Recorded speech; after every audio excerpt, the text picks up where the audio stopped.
बोलो शंकर भगवान की जय हो। आज शंकर भगवान का एक सुंदर सा गीत में लाई हूं, आप लोग सुनिए।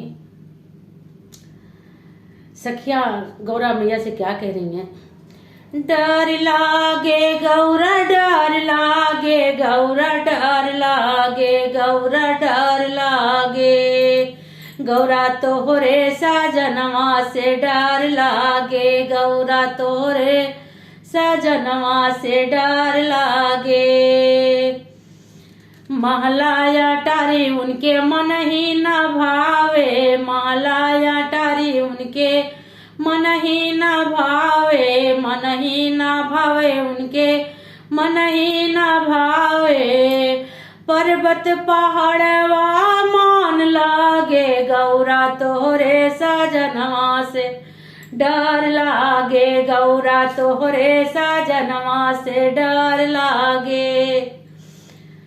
धोती और कुर्ता उनके मन ही न भावे, धोती और कुर्ता उनके मन ही न भावे, मन ही न भावे उनके मन ही न भावे।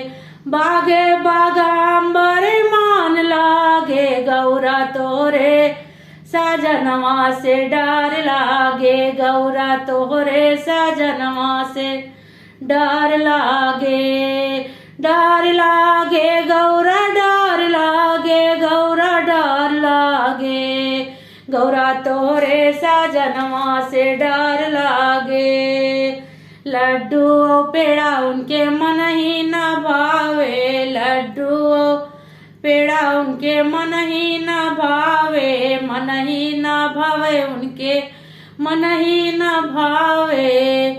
बांगा धतुरवा मान लागे, गौरा तोरे साजनवा से डर लागे, गौरा तोरे साजनवा से डर लागे।